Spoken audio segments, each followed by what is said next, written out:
Ito ang hardin ng panalangin.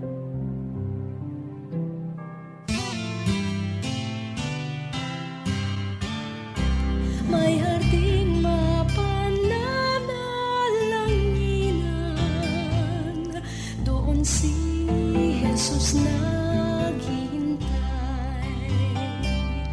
O kainam ng panalangin ang hardin, doon kay gandang manalangin.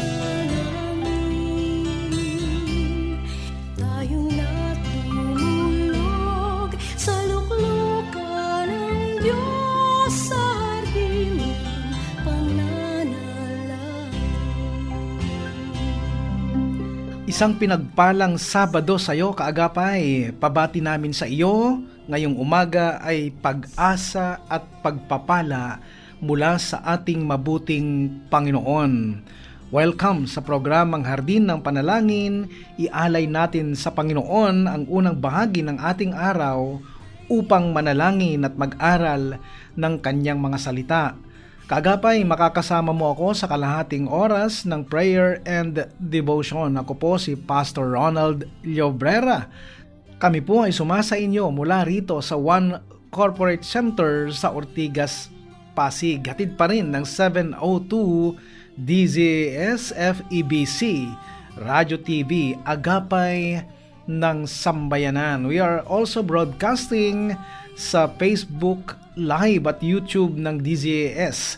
Ganon din kaagapay sa 702 DZAS app. Ako po ang inyong hardinero tuwing Biyernes hanggang Linggo. Bago lamang po tayo magsimula, lapit muna tayo sa presensya ng Panginoon sa pananalangin. Panginoon, pinupuri at dinadakila namin kayo. Kayo po ang karapat-dapat itaas at papurihan sa aming mga buhay. Linisin niyo kami sa aming mga karumihan, sa aming mga kasalanan, at pagindapatin niyo po kami sa aming paglapit sa inyo ngayong araw. Panginoon, hayaan ninyo na ang aming mga buhay ay maging mabangong samyo sa inyong harapan. Makitaan niyo kami ng laging pagtitiwala at pananampalataya sa inyo, Panginoon. Pinagkakatiwala po namin sa inyo ang araw na ito. Ang bawat kaagapay namin, anuman ang sitwasyon ng kanilang buhay na kanilang pinagdadaanan, Panginoon, alam po namin na ikaw ay laging naroroon, sinasamahan po ang bawat isa. Ang inyong biyaya at pag-ibig ay walang kapantay. Panginoon, minsan pa ang bawat kaagapay namin, Panginoon, na patungong trabaho, patungong eskwela, yung iba po ay papunta po sa kanilang mga hanap buhay, sa kanilang mga negosyo. Ang inyo pong pag-iingat, ang aming kahilingan, Panginoon, gabayan niyo po ang bawat isa at patuloy naming maranasang lahat ang inyong kapayapaan at pag-ibig sa bawat isa sa amin. Maraming salamat po. Kayo po ang mapapurihan. Kayo po ang madakila sa pangalan ng aming Panginoong Hesus. Amen.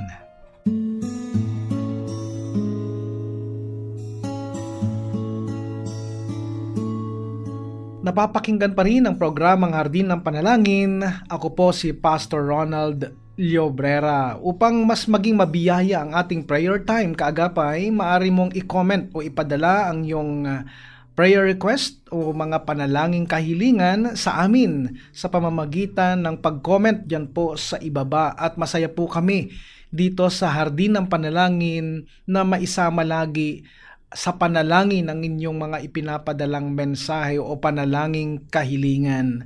At kung sakali naman na hindi na namin mabasa lahat ang inyong mga ipinapadalang listahan ng prayer request, umasa po kayo na amin itong dadalhin sa aming mga personal prayer and devotion. At kung sakali naman kaagapay na mayroon na pong katugunan ang ating mga panalangin kahilingan, ang aming request po ay ipadala nyo rin po sa amin upang sama-sama po tayong magpasalamat sa iba, upang sa ganon ma-encourage din yung iba na talagang magtiwala sa ating Panginoon.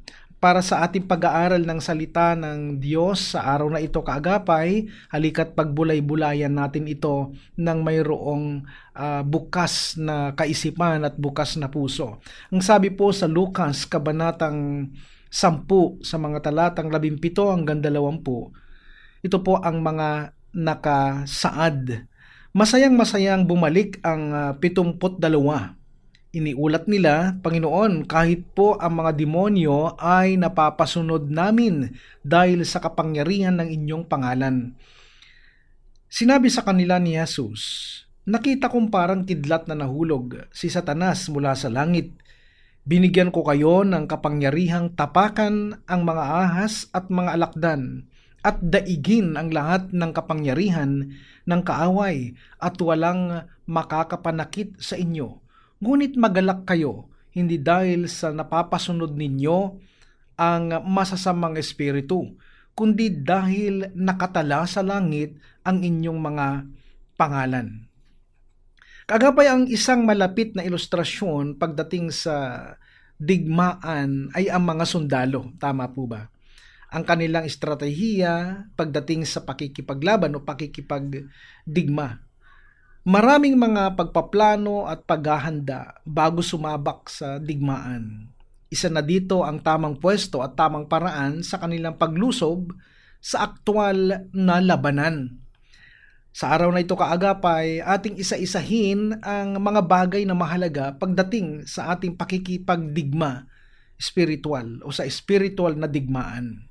Sapagkat nalalaman natin na pagdating sa digmaang ito ay hindi mga tao ang ating kalaban, kundi ang mga masasamang espiritu na patuloy na gumagambala sa ating mga puso at isipan.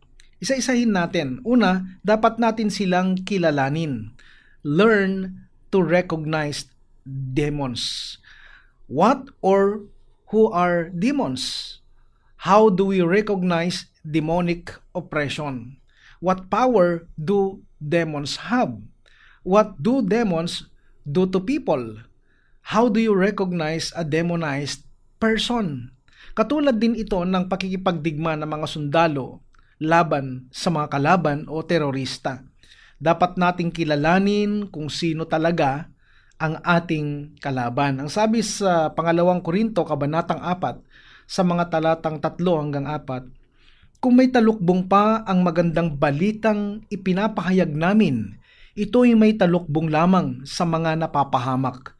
Hindi sila sumasampalataya sapagkat ang kanilang isip ay binulag ng Diyos ng kasamaan sa daigdig na ito upang hindi nila makita ang liwanag ng magandang balita tungkol sa kaluwalhatian ni Kristo na siyang larawan ng Diyos. Ang tanong, sino ba ang tinutukoy dito ng Diyos na Diyos ng sanlibutang ito? Kaagapay, walang iba kundi si Satanas. Kaya mapapansin mo, ang hirap mag-win o mag-invite ng mga unbelievers papunta sa church o papunta sa Panginoon. Bakit? Sapagkat binulag daw ni Satanas ang kaisipan ng mga tao. Ayon sa Mateo, kabanatang 4 sa mga talatang 8 at 9, pagkatapos dinala siya ng dyablo sa isang napakataas na bundok at ipinakita sa kanya ang lahat ng kaharian sa daigdig at ang mga karangyaan ng mga ito. Sinabi ng dyablo sa kanya, ibibigay ko sa iyo ang lahat ng mga ito kung magpapatira pa ka at sasamba sa akin. Kaagapay, ito yung tagpo na tinutokso ng dyablo ang Panginoong Hesus. Ngayon, ano ang madalas na gamitin ng kaaway o ng dyablo upang tuksuhin ang tao? Walang iba kundi ang makasanlibutang kayamanan. Si Satanas ang author ng lahat ng hirap at miserableng kalagayan ng tao. Siya rin ang author ng sakit, karamdaman at pagkamatay. Siya ang hari ng mga masasamang espiritu. Siya ang hari ng kadiliman at ang tanging layunin niya ay sirain ang sangkatauhan. Sa makatuwid, si Satanas ang nagbibigay bigat sa puso ng Diyos. Mas makikilala natin siya o si Satanas sa pamamagitan ng mga pangalan o tawag sa kanya mula sa Biblia. Siya ay tinatawag na una ang masama. Mateo Kabanatang 13, talatang 11, kapag ang isang tao ay nakikinig ng mensahe tungkol sa paghahari ng Diyos, ngunit hindi naman niya iyon inuunawa, siya ay katulad ng binhing na laglag sa daan. Dumarating ang masama at agad inaalis sa kanyang isip ang mensaheng kanyang napakinggan. Ikalawa, ang mapagparatang, the accuser. Pahayag Kabanatang 12, talatang 10, at narinig ko ang isang malakas na tinig mula sa langit na nagsasabi, dumating na ang pagliligtas ng Diyos. Ipinamalas na niya ang kanyang lakas bilang hari. Ipinamalas din ni Kristo ang kanyang kapangyarihan sapagkat itinapon na mula sa langit ang nagpaparatang sa mga kapatid natin araw at gabi sa harapan ng Diyos. Ikatlong tawag kay Satanas, ang kaaway o the enemy. Sabi sa banal na kasulatan, sabi niya maging handa kayo, di po ba? Ang dyablo o ang kaaway ninyo ay parang liyong umaatungal. So the enemy. Pang-apat, ang dragon. Pahayag Kabanatang 20, talatang 2, sinunggaban niya ang dragon, ang matandang ahas na walang iba kundi ang dyablo o Satanas, at ginapos ito sa loob ng 1,000 taon. Ikalima, ang ama ng kasinungalingan, the father of all lies. 1 Kabanatang 8, talatang 44, ang dyablo ang inyong ama at ang gusto nyong gawin ay kung ano ang gusto niya. Sa simula pa lang ay mamamatay tao na siya. Hindi siya pumapanig o hindi siya pumanig sa katotohanan kailanman sapagkat walang puwang sa kanya ang katotohanan. Kapag nagsasalita siya ng kasinungalingan, nagsasalita siya ayon sa kanyang kalikasan sapagkat siya'y sinungaling at siya ang ama ng kasinungalingan. Ika-6, ang manunukso. Mateo Kabanatang 4, talatang 3, dumating ang dyablo at sinabi sa kanya, kung ikaw ang anak ng Diyos, gawin mo ngang tinapay ang mga batong ito. Yun yung tukso niya kay Jesus. At pang-7, ang pinuno ng mga demonyo. Mateo Kabanatang 12, talatang 24, nang marinig ito ng mga Pariseyo, sinabi nila, nakapagpapalayas siya ng mga demonyo sa pamamagitan ng kapangyarihan ni Beelzebul, ang pinuno ng mga demonyo. Pang-8, ang pinuno ng mga kapangyarihan sa himpapawid. Efeso Kabanatang 2, talatang 2, sinusunod ninyo noon ang masamang takbo ng mundong ito at napailalim kayo sa pinuno ng mga kapangyarihan sa himpapawid, ang espiritong nagahari sa mga taong ayaw pasakop sa Diyos.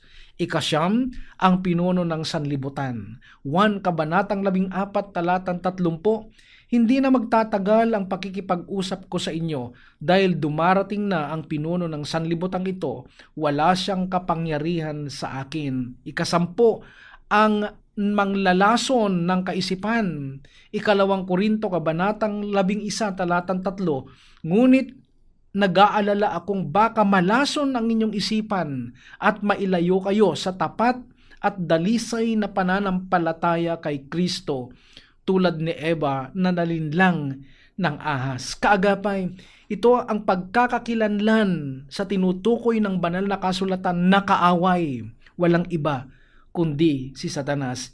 Dito na siya makikilala, subalit may itinuturo din ang salita ng Diyos na paraan upang mapaglabanan natin ang kaaway at tayo'y magiging matagumpay. Ang sabi sa Efeso, Kabanatang 6 sa mga talatang 13 hanggang 18, kaya't gamitin ninyo ang kasuotang pangdigma mula sa Diyos. Sa gayon, makakatagal kayo sa pakikipaglaban pagdating ng araw na sumalakay ang masama upang pagkatapos ng labanan ay matatag pa rin kayong nakatayo.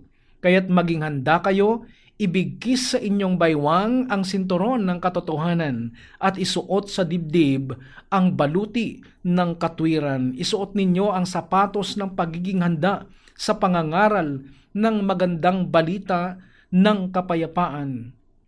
Lagi ninyong gawing panangga ang pananampalataya na siyang papatay sa lahat ng nagliliyab na palaso ng dyablo. Isuot ninyo ang helmet ng kaligtasan at gamitin ang tabak ng Espiritu na walang iba kundi ang salita ng Diyos. Manalangin kayo sa lahat ng pagkakataon, humiling at sumamo sa patnubay ng Espiritu. Lagi kayong maging handa at patuloy na ipanalangin ang lahat ng hinirang ng Diyos. Sa Diyos ang papuri.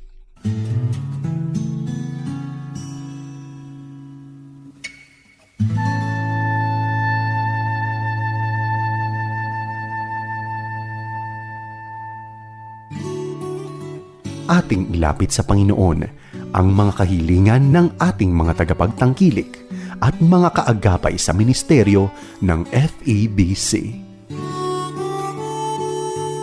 Ito po si John Singua ng Lord Heal Our Land Prayer Group. Tayo po ay manalangin para sa partners and listeners ng FEBC. Amang banal na dakila sa lahat, kami po ay nagpupuri at nagpapasalamat sa buhay ng mga partners and listeners ng Far East Broadcasting Company. Salamat po sa kanilang katapatan na maglingkod sa inyo sa pamamagitan po ng kanilang tulong at suporta na inilalaan po sa FEBC. Aming dalangin na sila po ay inyong pagpalain. Pagpalain physically, ng kalakasan, ng kalusugan at patuloy na pakaingatan sa bawat araw ng kanilang buhay. Sa panahon ng karamdaman, hinihiling din po namin ang kagalingan na patuloy ninyo ipagkaloob. Patuloy na kayo po ang magsilbi nilang kalakasan sa araw-araw ng kanilang buhay. Dalangin din namin na pagpalain niyo po sila mentally and emotionally. Sa panahong ito na iba't ibang pagsubok ang maaari naming kaharapin sa buhay, kayo pa rin ng Diyos na magpapalakas at magbibigay ng kapayapaan sa kanilang puso at isipan. Lord, kayo pong patuloy na magpatibay sa bawat partners and listeners ng FEBC. Dalangin din po namin, Panginoon, na pagpalain nyo sila financially. Sa anumang pagsubok din, Panginoon, pagdating po sa pangailangan, isang patunay na kayo ang Diyos na nagpo-provide at hindi nagkukulang. Sa kanilang mga trabaho, pagpalain nyo po at maging pagpapala rin sa maraming tao. Kung sila man po ay may mga negosyo, pagpalain nyo rin po, Panginoon, pangalagaan at maging mabunga ang kanilang ginagawa. Dalangin din po namin higit sa lahat, pagpalain nyo mga partners and listeners sa kanila pong buhay espiritual na patuloy na ini-enjoy ang presensya ninyo at paglilingkod sa inyo. Patuloy, Panginoon, na naglilingkod sa inyo sa loob man o labas ng simbahan, na naroroon ng tunay na kagalakan na kayo po ang pinaglilingkuran.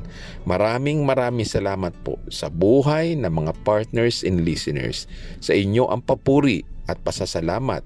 Ito po ang aming dalangin sa tanging pangalan ni Jesus. Amen and amen.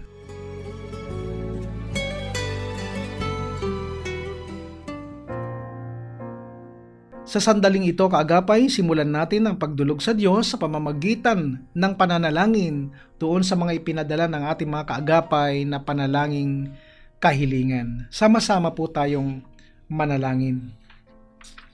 Panginoon, sa oras na ito, kami lumalapit sa inyo. Kami nagtitiwala at nananampalataya. Nilalapit namin ang bawat panalangin kahilingan sa inyo, Panginoon. At alam namin na kayo po ang patuloy natutugon sa mga panalangin kahilingan ito. Panginoon, nilalapit namin sa inyo ang aming kapatid na may linduran. Ang kanyang kahilingan panalangin ay magandang kalusugan para sa kanya at para sa kanyang pamilya at financial provision, Panginoon. Lord, alam namin na magtitiwala sa inyo ay hindi nyo bibiguhin. Lord, ganun din, Panginoon, si Lani Aguiom, Lord. Ang panalangin namin para sa kanya ay kaligtasan sa Lanon family, Constantino family, kay Tina and Candice, Lord. At protection din para sa buong pamilyang ito. Ganon din ang kahilingang panalangin niya para sa kanyang mother na mayroon pong karamdaman. Ang kagalingan, Panginoon, ay maranasan ng aming kapatid na ito. Aming ipinagpipray din sa oras na ito, Panginoon, si Mike Hernandez. Lord, ang aming panalangin para sa kanya ay pagpalain ninyo ang kanilang sinimulang negosyo, Panginoon, at magkaroon sila ng wisdom to manage their time, Panginoon, at sa kanilang paglilingkod.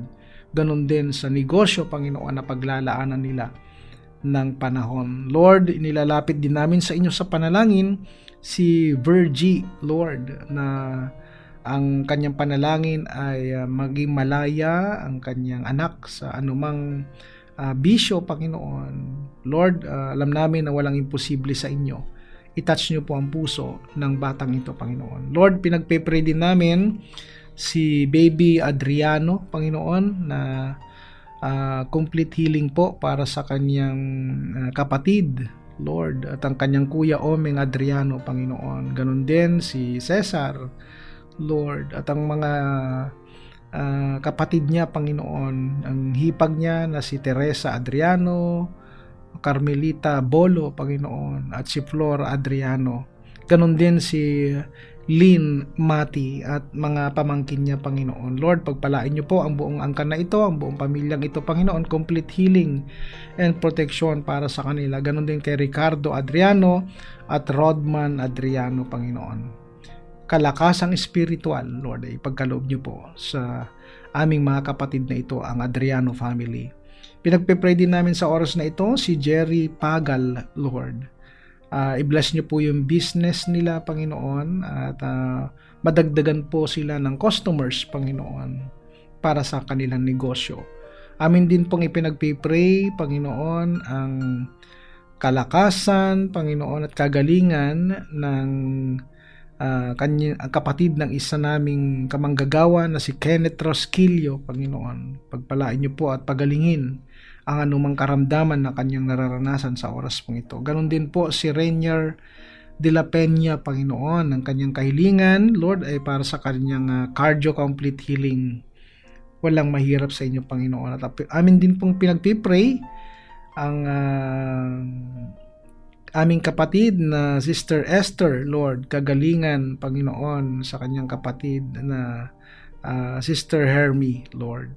Wala pong mahirap sa inyo, sa mga taong nagtitiwala sa inyo, Panginoon. At patuloy din namin nilalapit sa panalangin ang aming kapatid, Lord, sa oras pong ito na si Sir Leo Abisamis, Panginoon, na nakakaraan lang ay nagbakasyon dito sa Pilipinas at ngayon po ay nakabalik na po sa US, Panginoon. At salamat po sa kanyang buhay paglilingkod, sa kanyang pagiging matatag sa pananampalataya, Lord. At ang aming dalangin kay Brother Leo Abisamis, Panginoon, ay patuloy na pagpapala, pag-iingat, Panginoon, at proteksyon para sa kanya at sa kanyang buong pamilya, ang buong Abisamis family. Pagpalain nyo rin ang kanilang trabaho at bigyan sila ng kalakasan araw-araw, Panginoon. Maraming salamat po. Pinupuri namin kayo sa inyong katugunan sa bawat panalangin. Alam namin, Panginoon, na sa inyong tamang panahon, perpektong kalooban, magkakaroon ng katugunan ang bawat panalangin. Maraming salamat po. Ibinabalik namin sa inyo pinakamataas na papuri at pagsamba sa pangalan lamang ng aming Panginoong Hesus. Amen.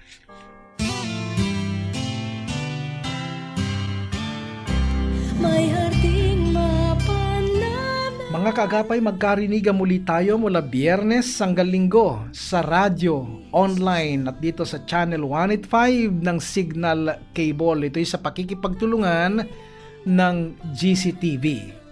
Para sa programang Hardin ng Panalangin, ako po ang inyong lingkod, Pastor Ronald Llobrera, na patuloy na nagpapaalala sa ating lahat, ang Kristiyanong namumuhay ng tapat ay sapat sa lahat ng bagay. Magtapat tayo sa Diyos at ang Diyos ay hindi magkukulang. Pagpalain ka ng Panginoong Hesus. Ay sarap.